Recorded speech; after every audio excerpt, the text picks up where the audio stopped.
과거의 기후를 고기후라고 하는데 고기후의 연구 방법에는 많은 것들이 있습니다. 대표적으로 나무를 잘라서 나무의 나이테를 관찰을 하게 되면요. 기후가 온난했으면 식물의 생장 속도가 빠르기 때문에 나무의 나이테의 두께가 두껍게 되고요. 그리고 기후가 춥게 되면 나이테가 성장하는 속도가 작았기 때문에 나이테의 두께가 얇게 됩니다. 그래서 나이테의 두께를 보고 그 나이테가 생겼을 즈음에 기후가 어떠했는지를 추정하는 방법이 있습니다. 두 번째로 꽃가루 화석을 분석하는 방법도 있는데요. 퇴적물 속에서 침엽수의 꽃가루가 보이면 추웠던 기후를 대표하는 것이고요. 그리고 화렵수의 꽃가루가 보이면 온난했던 기후로 추정할 수 있게 됩니다. 그리고 빙하를 잘라서 분석하는 방법도 있는데 빙하를 자르게 되면 그 시대의 공기가 얼음 속에 갇혀서 얼기 때문에 빙하 속에 들어있는 공기를 분석하면 그 시대에 있던 대기 조성을 알 수가 있고요. 그리고 빙하 속에 들어있는 산소 안정 동위 원소를 이용해서도 고기후의 정보를 얻을 수가 있게 됩니다. 그리고 어떤 지역에서 빙하의 흔적이 나타난다는 것은 그 지역이 과거에 한랭한 기후였다는 것을 추측해 볼 수가 있는 거고요. 그리고 암석과 화석은 그 생물이 어떤 환경에서 살았는지를 알면 그 생물 화석이 포함되어 있는 지층은 어떤 환경에서 만들어졌다는 것을 알 수 있게 되는 거고요. 그리고 동굴에서 만들어질 수 있는 종류석이나 석순 등도 그 안에 들어있는 산소 안정 동위 원소를 이용하면 고기후의 정보를 얻을 수 있게 됩니다. 지난 시간에 배웠던 것처럼 고생대 이전까지의 시대를 성캄브리아 시대라고 합니다. 성캄브리아 시대에는요. 여러 차례의 지각 변동을 받았기 때문에 환경을 예측하기는 쉽지 않습니다. 하지만 원생 누대에서는요. 석회암층과 그리고 철광층이 이렇게 주로 발견이 되는데 얘네들은 온난한 기후에서 생성이 될 수 있는 지층이거든요. 그래서 그런 것을 보고 대체로 원생 누대에는 대체로 온난한 기후를 유지했을 거라고 추측을 하고요. 그 다음에 커다란 빙하기가 3차례 정도 있었을 것이다 라고 추측하고 있습니다. 성캄브리아 시대를 대표하는 화석 2가지는 스트로마톨라이트 화석과 그리고 에디아카라 동물군 화석입니다. 스트로마톨라이트 같은 경우에는요. 남세균이 만든 층상의 구조를 이룬 석회질 암석을 말하는 건데요. 이러한 남세균들은 따뜻하고 햇볕이 잘 드는 얕은 바다에 주로 서식을 했고요. 그리고 산소를 만들어서 대기 중으로 분출하는 역할을 해준 생명체입니다. 그리고 에디아카라 동물군은 지금까지 발견됐던 화석들 중에서 최초의 다세포 생물이라고 밝혀져 있습니다.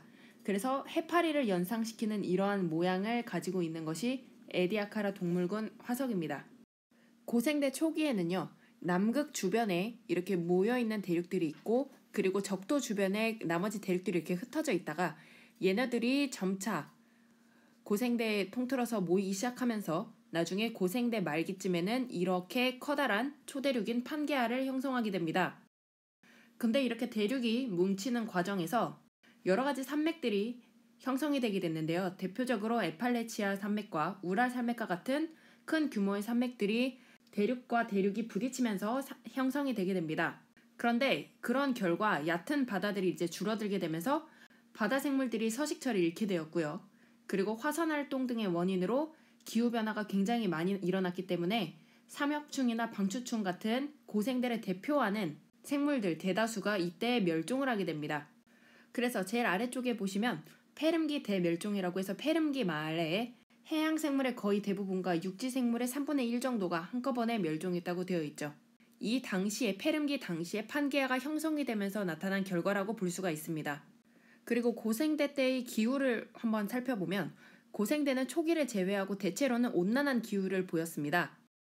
그래서 대기 중에 이산화탄소의 농도가 현재보다 굉장히 높았고요. 그래서 식물의 광합성으로 인하여 산소가 증가했고요. 그리고 산소가 증가하다 보니까 실루리아기 때는 오존층이 형성이 되게 됩니다. 그러면 오존층이 생성이 됐기 때문에 자외선을 막아줄 수가 있었겠죠. 그래서 이때부터는 생물이 육지로 진출할 수 있게 되었습니다. 그리고 고생대 말에 페름기 쪽으로 갔을 때는요. 대기 중에 이산화탄소의 농도가 매우 높아지게 되었습니다. 아까 말했던 화산활동 등의 이유로 이산화탄소의 농도가 매우 높아지면서 온난화가 매우 극심하게 발생하게 됩니다. 그래서 이때 내리던 산성비가 또 생물들에게 많은 영향을 주게 되었습니다. 이러한 배경을 알고요. 고생대에 살았던 생물들을 한번 알아보면 고생대 초인 캄브리아기와 오르도비스기에는 해양 무척조 생물이 번성했고요. 중기인 실루리아기와 데본기에는 어류가 번성하게 됩니다. 그리고 석탄기와 페름기에는 양서류가 번성하게 됩니다. 그래서 구체적인 생물 이름을 알아보면 아까 캄브리아기와 오르도비스기에는 해양 무척주 동물이 많이 번성한다고 했었죠. 그래서 대표적인 예시가 삼엽충입니다. 삼엽충을 비롯해서 딱딱한 껍질을 가진 해양성 동물들이 이때 많이 증가를 했는데요. 삼엽충 외에도 필석, 완종류가 이때의 대표적인 생물입니다. 그래서 오르도비스기에는요, 삼엽충, 완종류, 필석류 이 생물들이 번성하게 됐고요. 그리고 최초의 어류가 이때 생기게 됩니다. 그리고 실루리아기에는요, 아까 말씀드렸던 것처럼 오존층이 형성이 됐기 때문에 이때 처음으로 최초의 육상식물이 출현하게 됩니다. 그리고 데본기에 가서 데본기에는 갑주어와 같은 어류의 번성시대가 나타나게 됩니다. 그리고 이때 양서류가 등장하게 되는데요. 이때 등장한 양서류는 석탄기에 이르러서 번성을 하게 됩니다. 그리고 고생대 말에 이르러서 양치식물이 삼림을 형성하면서 번성하게 돼요. 그리고 페름기에 이르러서는 아까 처음에 말했던 것처럼 대멸종기간이 나타나게 되는데 해양생물이 거의 다 죽고 그리고 육지생물 3분의 1 정도가 한꺼번에 멸종하게 되었습니다.